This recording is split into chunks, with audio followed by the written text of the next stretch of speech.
privacy, but he says that that person on the ground was his son. Hello, Glenn. How are you? How's your son? Well, we don't know yet. He's in ICU and in a coma, and they put him in a coma last night so they could do a CT scan on his head because he was stomped on or kicked by the police.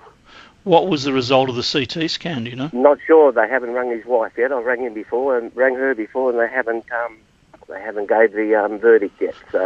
So he's he was suffering mental illness. He'd been in the hospital for a day and a half, waiting to go in the psych ward, which he suffered from bipolar, and they couldn't get him to bed. And what happened? I think he rang his apprentice. He's a roof plumber, and for his apprentice to come in. And so he ran out the front door to hop in the apprentice's car, and the hospital rang the police to apprehend him. And apparently there was two bystanders watched everything and saw everything that happened. They rammed him with the car on purpose, which they're going to testify about. They rammed your son? Yes, and he flew about 3 metres in the air on the nature strip. And these two people are getting interviewed by Channel 7 and Channel 7 today, according to his wife. And yeah, it's just horrendous what they did. So why did the hospital call the police? Did they believe he was a danger to himself or something? A danger to himself, a danger to no one else. He might be 6'5" and looks like Hulk Hogan, but he's a gentle giant. And the police had no right to do what they did. Do you know what happened with the police? Did he actually assault them or fight them or something? No, he did not assault them. You look at the video, he's on his hands and knees, and they stomped on him. He was just trying to get away. Yeah, well, certainly at that stage he's subdued, but do we know what went beforehand?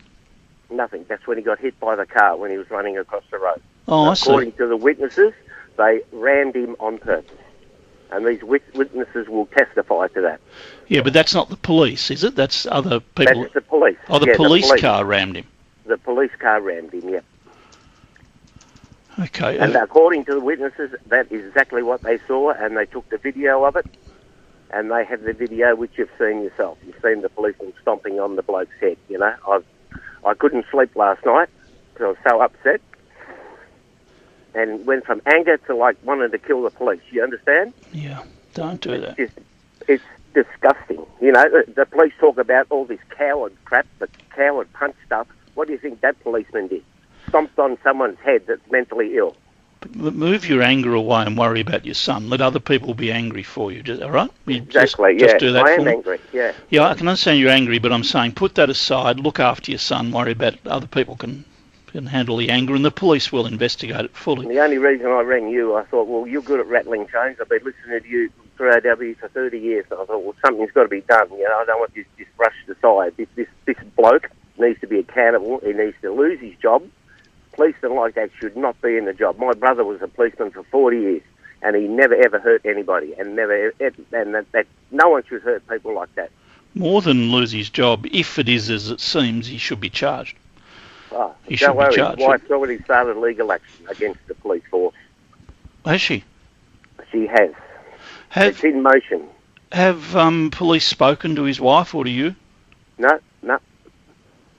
Okay. And I know my oldest son was going to ring Epping police today and give them an ultimatum.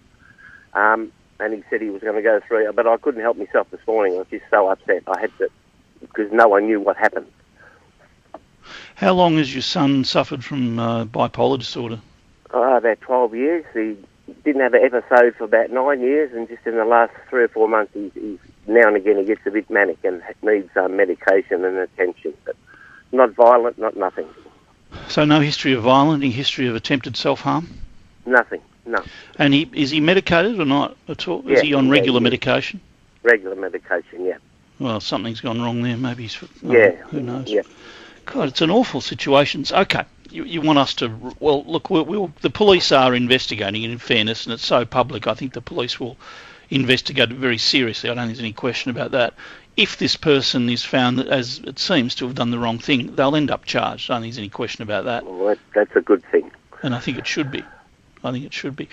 But meanwhile, you've got to get your son right. Yeah, well, exactly. Yeah, well, you can't go and see him. No one will let you go and see him, and they haven't. The hospital haven't rang back about. As I said, they gave him ketamine last night and put him into a coma and intubated him, and so they could give him a CAT scan. What hospital's To, in? Northern Hospital. Is that where he escaped from or left? Yeah, and it was just out the front of the hospital where it happened. Yeah. And how long had he been there? How long had he been in the hospital? A day and a half in emergency. They didn't have any beds for him. Oh dear, dear, dear, dear. So he probably got frustrated, and because bipolar people are, manic and get quick, he just ran out of the hospital. Yeah. All right, Glenn, hang on. We'll have a chat to you off air. See if we can talk to his brother and or his